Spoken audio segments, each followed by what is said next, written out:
You're watching Shalom TV, celebrating Jewish culture.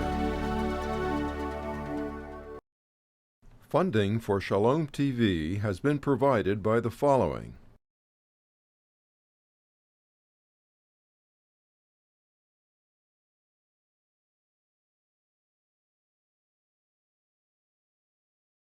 And by viewers like you.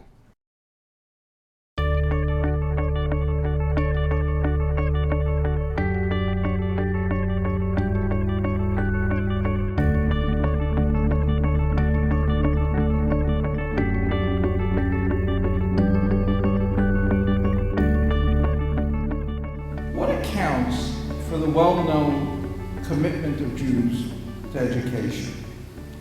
When I was growing up, it was very fashionable to trace it to sociological factors, not Jewish factors. The whole logic of affirmative action is that when groups are discriminated against, they do worse, not better. So what do we say? All groups, when they're discriminated against, do worse, except for Jews. When they're discriminated against, they do better. Where does the commitment to education come from among the Jews? It's not sociological in origin. It goes back to the Torah. We know it. We know it from verses that are such a part of the Jewish liturgy that even Jews who are not that conversant with Jewish texts know it. V'shinantam levanecha, and you shall teach it to your children. V'limadata otam et bnechem, you shall teach it to your children. Study was long made obligatory for every Jew. And thus it became, like tzedakah, charity a preeminent command.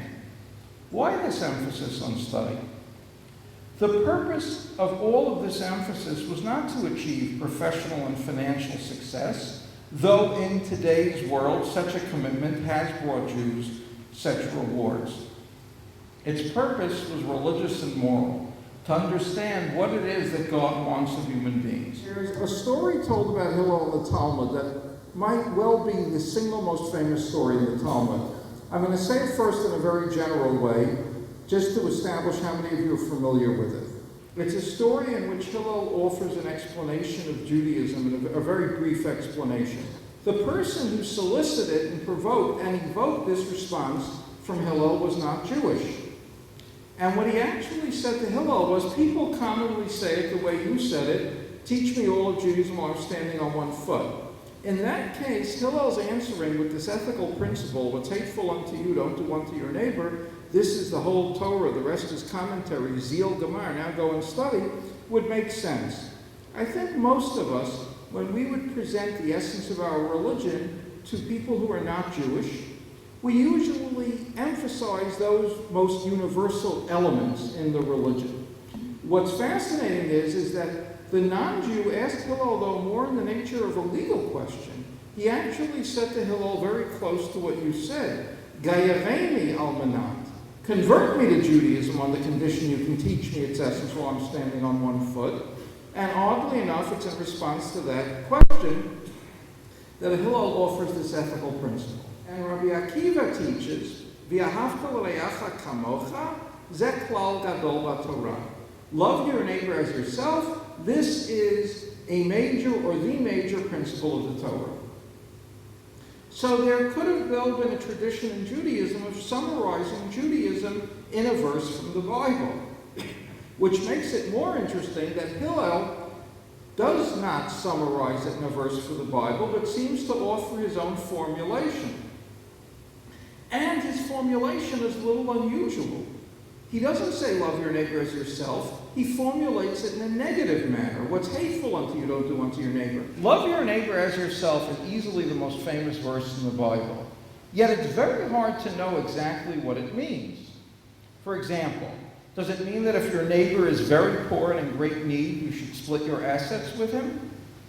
The literal rendition of the verse would seem to suggest that. I don't think it's something that most of us would want to do.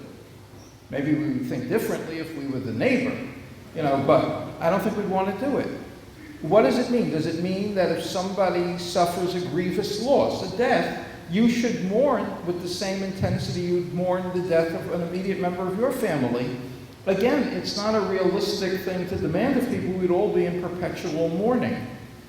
I think Hillel realized that because of the amorphous quality of love your neighbor as yourself, and it's very important, I indeed wrote a book, the second volume of my Code of Jewish Ethics is called Love Your Neighbor as Yourself. I think what Hillel feared was that if he just said to the guy, love your neighbor as yourself, by the time the man would reach the end of the block, he'd forget what Hillel had said. And I'll tell you why I say that. As famous as love your neighbor as yourself is, it's a verse that all of us have known from the time we were children. How many of you in the last month have found that you thought of that verse when thinking how to act in a specific situation? Finally, a question was asked of this audience to which nobody raised their hand. No, okay, no, but Hillel wanted to give him a very practical principle. That which is hateful unto you is probably hateful unto others, and it therefore gives somebody a way of understanding. I'll give you an example. There are a famous series of laws in Judaism concerning Lashon Hara, not speaking unfairly of others. If you were about to walk into a room, you opened the door, you heard the people inside talking about you, what would you least like to hear them talking about? Probably it would be your character flaws and the intimate details of your social life. When we gossip about other people, what are our favorite things to gossip about? Character flaws and the intimate details of other people's social life. So here Hillel says something really brilliant. What's hateful unto you, don't do unto your neighbor. And because it's a temptation. We are interested in such things. There's a teaching in the Talmud it's in the Sifra, it's very counterintuitive. Most Jews think that Judaism hates pigs, which is odd, because if you were a pig, you would love Judaism. Cows and chickens do not like Judaism. And so the truth of the matter is, but the truth is that's really what happens. So there's a teaching in the Sifra, a Jew is not supposed to say, I hate pig. Rather, you should say, I would love to eat pig, but what can I do? God has forbidden it. In other words, the rabbi saw it as a training in self-discipline.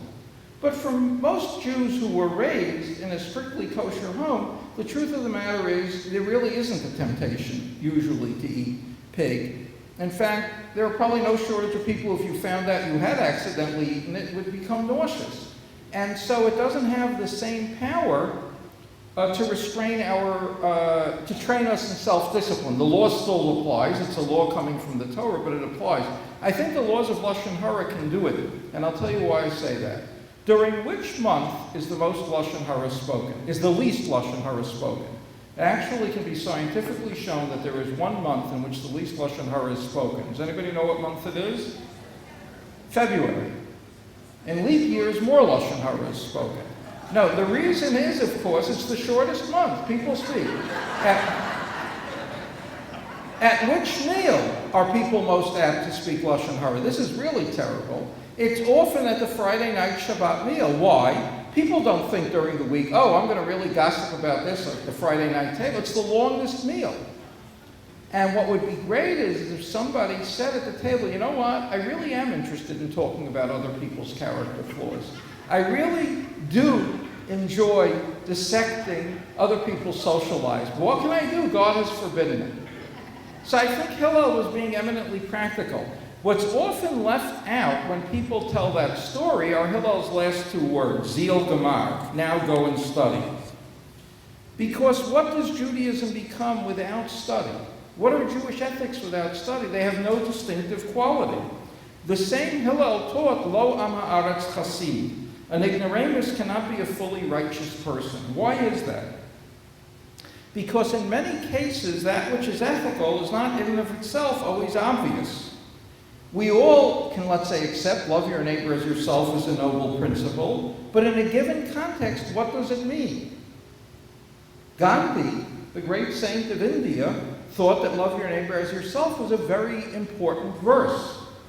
He derived, however, from it a teaching that would be very far removed from Jewish teachings. He derived the teaching of absolute pacifism, to the extent that in May of 1940, when almost all of Europe had fallen under Nazi rule, France was about to fall, and England was the only country fighting against the Nazis, Gandhi issued a public letter urging the soldiers of England to lay down their arms as useless and to let Hitler occupy England, but refused to surrender your souls to him.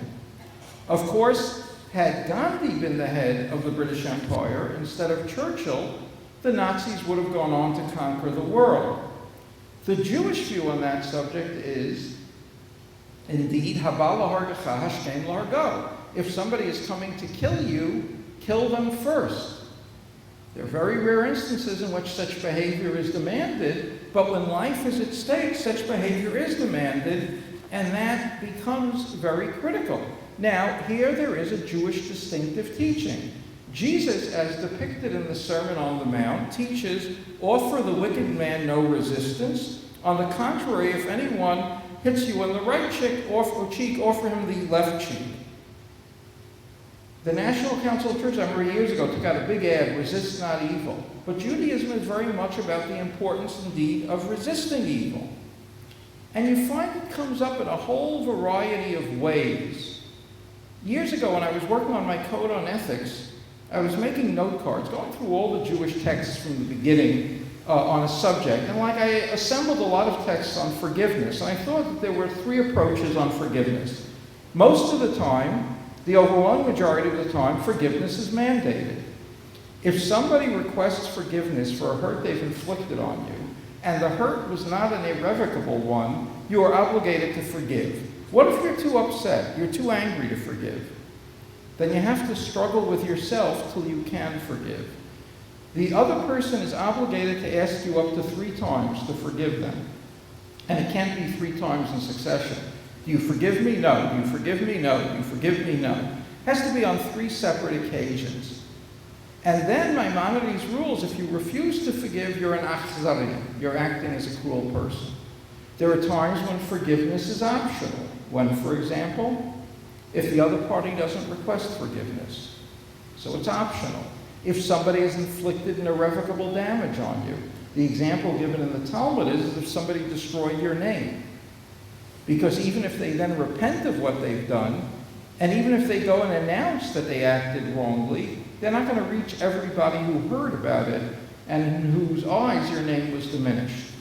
Nonetheless, there are good reasons why even when it's optional, it's worth forgiving.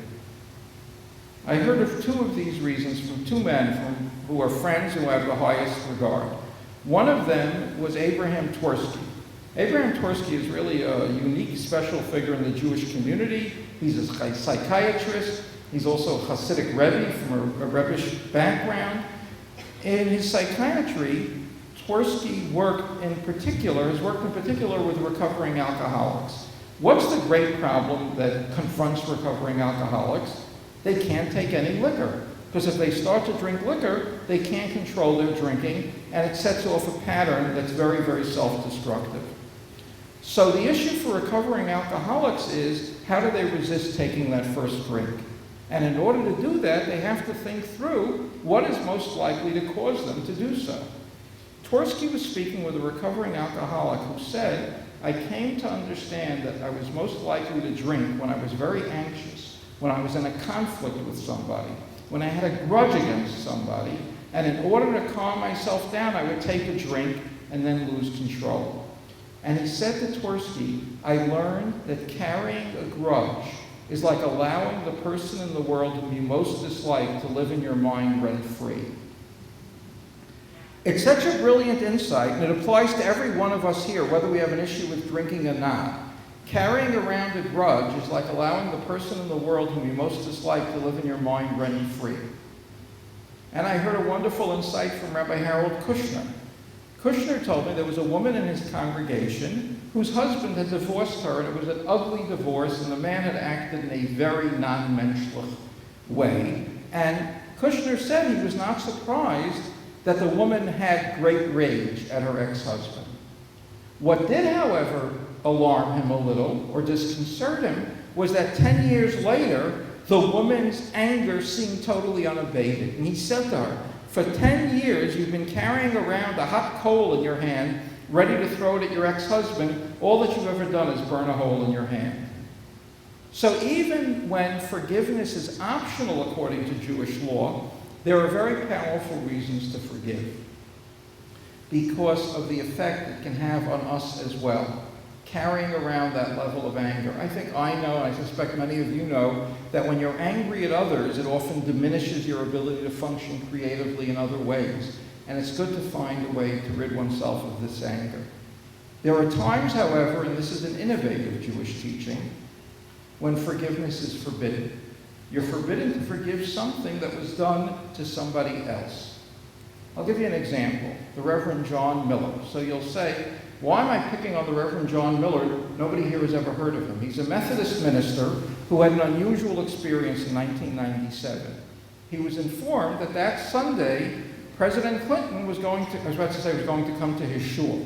President Clinton was going to come to his church. So he had an opportunity granted to very few clergy. He knew that the President of the United States would be in his congregation that week, and that when he gave his sermon, the President would have to listen. He wouldn't be able to fall asleep during the sermon. He couldn't get up and walk out. So when you know you're going to have the President at your sermon, you choose your topic very carefully. You're going to have one opportunity to speak to the President. And what he chose to speak on was forgiveness, and how important it was to forgive. And in the middle of his sermon, he held up a giant photograph of Timothy McVeigh, the man who carried out the bombings in Oklahoma City, and said, I ask you to forgive this man. We as Christians are asked to forgive this man.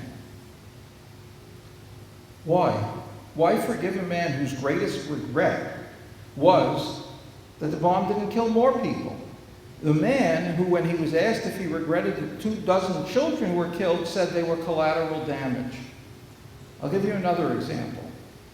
Something said by Pope John Paul II on September 11th, 2002. Before I tell you what was said, I first want to tell you I'm a very big admirer of Pope John Paul II for several reasons. Number one, I think he played a critical role in bringing down communism in Eastern Europe. As a Jew, I have a great sense of gratitude to this man for a number of things. He visited a synagogue in Rome, which is a very unusual act for a Catholic pope to do. He established diplomatic relations with Israel, and he went to pray at the Western Wall, where he put a note into the wall. And I'll tell you yet one more reason, which I learned from Yafa Eliach. I went as a kid to the yeshiva of Flatbush. Are there any other Flatbush students here? Okay. And our principal was David Eliach, and his wife Yafa earned her doctorate in history, and she wrote a remarkable book called Hasidic Tales of the Holocaust. And because Yafa was a trained historian, she checked out every detail of these stories, and she has a story there, which independently I met members of the family, so I know to be personally accurate. There was a Jewish family in Poland, and it was during the war, and it was increasingly obvious what was happening. Jews were being taken away and never heard from again. They managed to find a Catholic couple that they were friendly with, and they entrusted their 2-year-old son to the couple.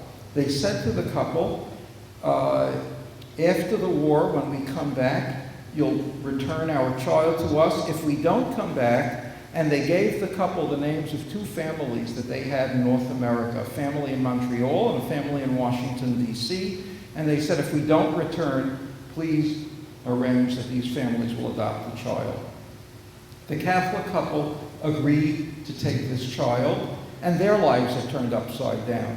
They lived under great danger. Everybody knew that they didn't have a child, so people could easily guess it was a Jewish child, and so they had to go from village to village. They would raise the child as their own. They would take him to church. The war ends. And then it's already early 1946, and the parents haven't come back. They seek out their local they seek out their local parish priest, and they tell him that they love this child and they want to adopt him, and they want the priest to baptize him. The priest says to them, tell me exactly what the parents told you. And they're an honest couple. They say, they told us to contact these families in North America. The priest says, write to those 2 families. If they don't adopt the child, you will adopt the child, I will baptize the child. Both families want the child. He ends up going to Montreal, and a year later to Washington, where he has closer family relatives, and that's where he's raised. They always stay in touch with the Catholic couple. Over the years, the man dies. The woman is quite poor. They're always sending her money, and much more than just money, there's tremendous love towards her. She never tells them the story. One day in 1979, the boy gets a letter from this woman in which for the first time she tells him the story of how she had wanted to convert him and what the parish priest had done. And she said, "Why am I telling you this story now?" She said, "Because yesterday that parish priest became Pope John Paul II. Now I feel I can say something critical about the Pope. On September 11th, 2002, the Pope offered the following prayer. We pray for all those who were killed on this day, and we prayed for all those who and for the souls and the forgiveness of all those who carried out this action. Why should they be forgiven? Their only regret was they didn't attack later than they did. They attacked at 8:45 in the morning, because a half hour later, who knows how many more people would have been killed. So there's a limited instance where ethical teachings and the teachings of Judaism yield a somewhat different resolution. Having said that, the overwhelming majority of the time we must forgive, and even when it's optional, there are reasons to forgive, but I want to also highlight the subtlety of so many of these Jewish teachings. So the first goal, interestingly, is to develop menschlichkeit. In fact, there's a fascinating passage in the Talmud in which the rabbis speculate on one of the first questions we're asked after we die and come before the heavenly court. The answer that's given is, Nasata v'natata be'emunah. Did you carry out your business dealings honestly? It's fascinating that that was the first question they give, and I'll tell you another reason why it's fascinating. I wrote a book years ago on Jewish humor. And what's the problem with ethnic humor? It tends to stereotype groups, which is the reason many people find it offensive. If a joke begins an Irish guy, what is it apt to be about? Drinking. If the punchline to a Jewish joke depended on a Jew being drunk, no one would laugh, because the stereotypical image of Jews is we're sober. If a joke begins an Italian guy, what is it apt to be about? Yeah, mafia. Rodney Dangerfield said, I worked in an Italian nightclub that was so tough on the menu they had broken leg of lamb. Where do Jews get it? Where do Jews get it in humor? We get it in two areas, both having to do with money, one of which I totally don't understand, and the other I think is interesting and troubling. There are a lot of jokes about Jews being cheap. I don't understand that. I don't think that's a common characteristic of Jews. I think Jews as a group tend to actually be more on the generous side. I don't think a waiter or a waitress, if they see a Jewish couple come into a restaurant, think, oh, I'm not going to be treated fairly. The other is, though, Jews as tricksters. You know, and it's interesting in itself. Think about it.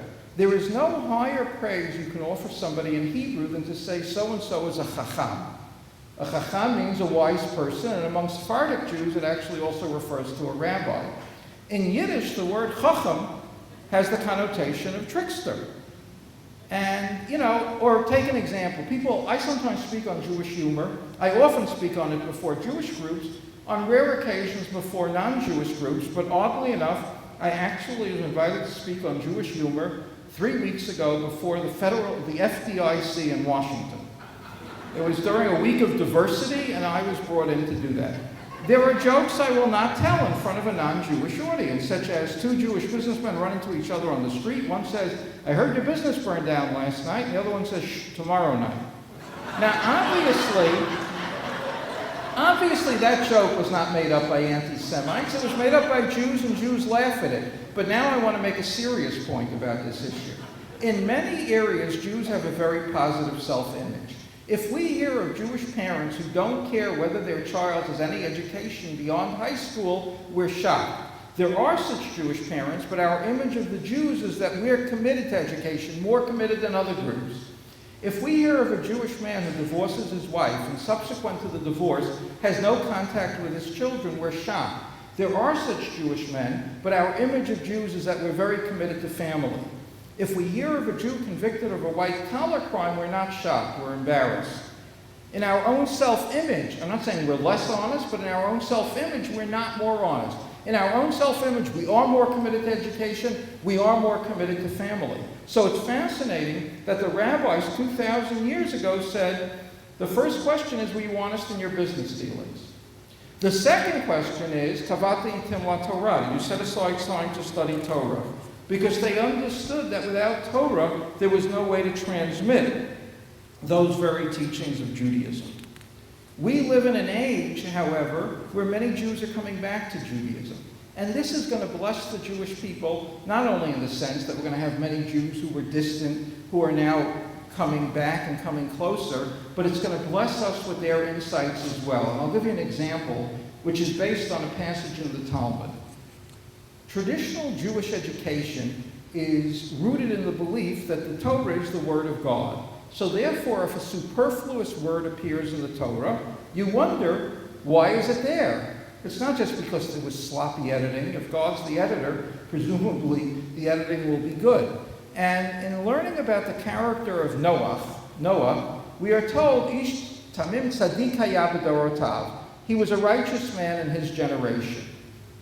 What word there seems superfluous? What words could you eliminate? He was a righteous man in his generation. And his generation seems superfluous. You could just say he was a righteous man. Do any of you know what the standard Talmudic explanation of that verse is? He wasn't so great. In his generation, he was great. If you live among a generation of terrible people, so you don't even have to be so great. I think the rabbis had it in for Noah because he wasn't Jewish. Now, Abraham was the first Jew, so they picked on poor Noah. But it was very interesting. That was the teaching of Rabbi Yochanan. Rabbi Yochanan, however, had a colleague whose name was Reish Lakish.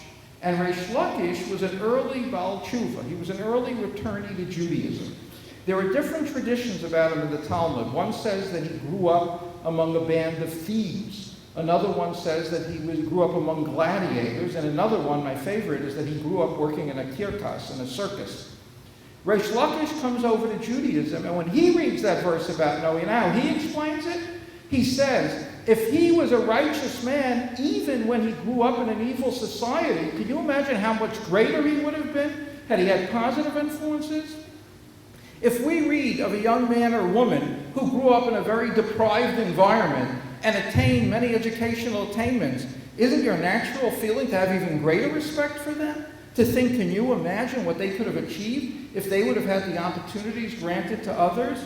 Reish Lakish offered just the sort of insights that we're going to get from people who didn't necessarily come from a very traditional Jewish background. They will bring their wisdom with them, and the whole Jewish community is going to profit from it. And this is why Jewish education can play such a critical role, and there will be an interpenetration of it. But ultimately, at its source, it's an education to menschlichkeit, and I'll tell you why. The Bible has a view of human nature, Yetzer Lev Ha'adam Raminu Rav.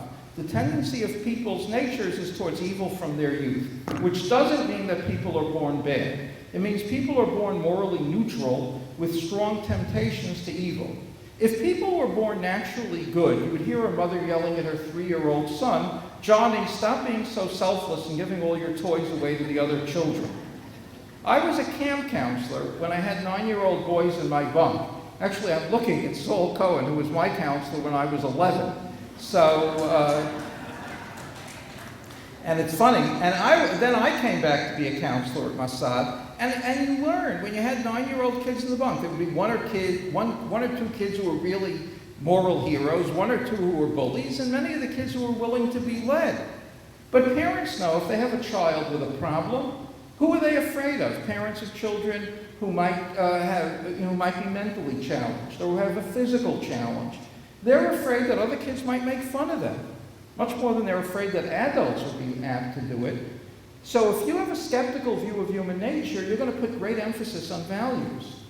But since Rousseau and the men of the Enlightenment, the prevailing presumption in the Western world is that people are born good and corrupted by society. So most modern attempts to improve the human condition focus on changing society. But if you don't change the individuals, what's going to simply happen is that the new people who are going to come to control in society are going to be very evil. What was the secular delusion that attracted so many Jews 100 years ago? It was communism. It's no great secret that there were many Jews who were attracted to communism or involved in it. And their initial impetus was they thought it would make a better world, and it created a horrible world. Because it was only concerned with changing societal institutions and not working on the individual. And that has to be at the source of it. A few other points I want to make, and then I'll open it up to questions. A great teaching that I heard from Rabbi Soloveitchik on the power of Jewish education to connect Jews across the generations. What did the Rav say? Whenever I start my lesson, the door opens and an old man comes in and sits down. He is even older than me. He is my grandfather, Rabbi Chaim Brisker, without whom I cannot teach Torah. Then the door quietly opens and another old man comes in. He is older than Reb Chaim. He lived in the 17th century. His name is Shabtai ben Meir HaKohen, the Shach, who's also present when you study Talmud. More visitors show up. Some lived in the 11th century, some in the 12th, some in the 13th. Some lived in antiquity.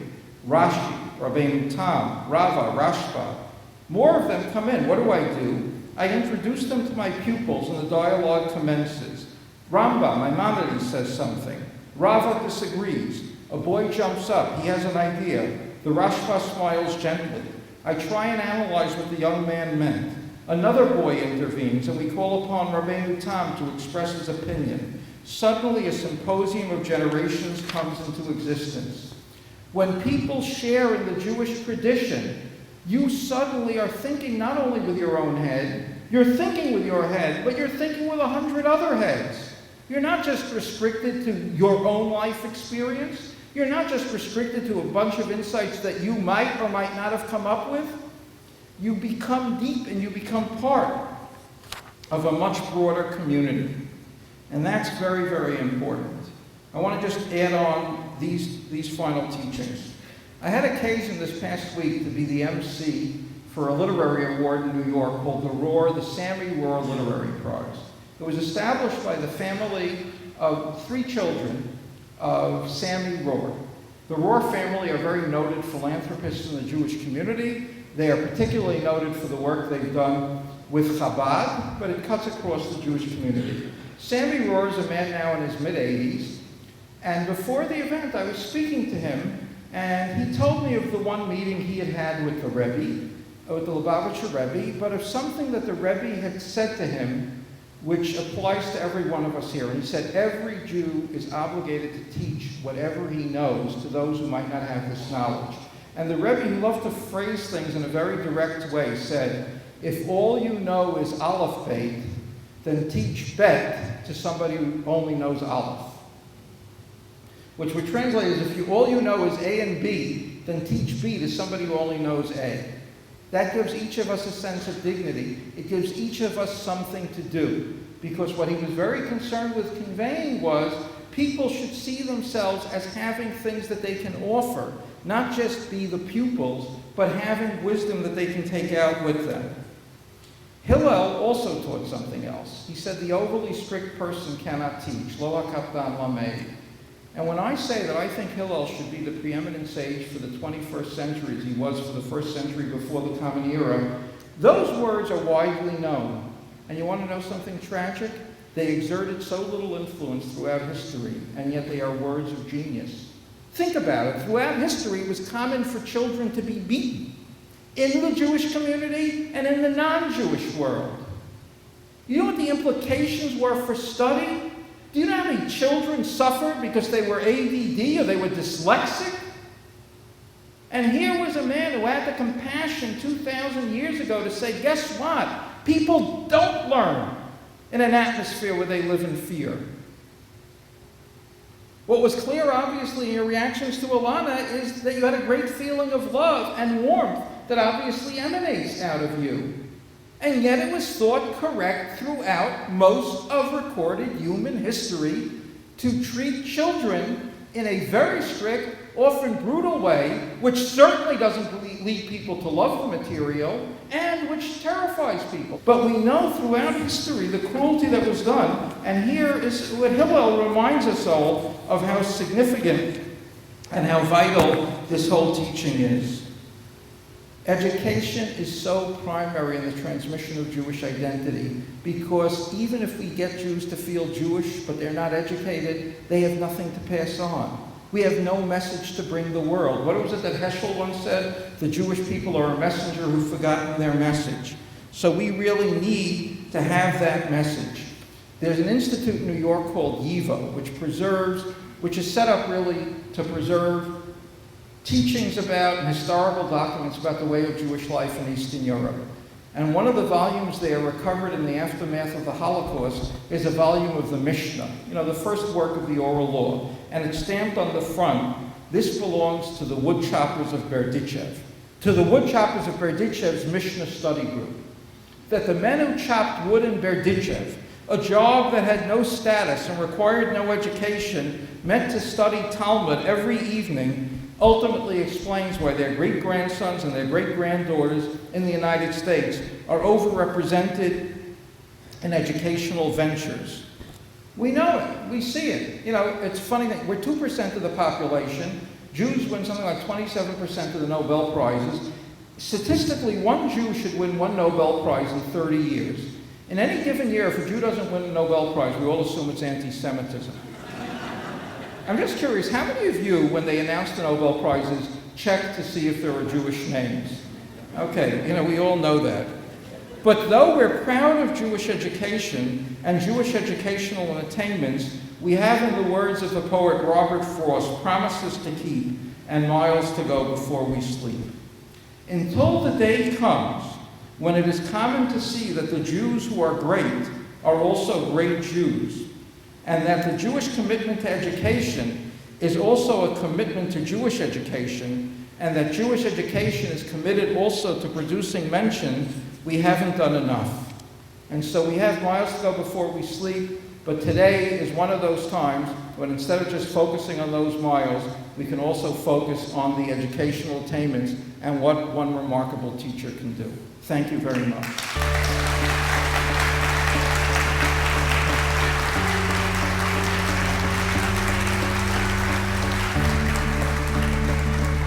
We would be pleased to send a complimentary DVD of this program to anyone who can send a tax-deductible contribution of $36 or more to the nonprofit organization Jewish Education in Media to help support our programming.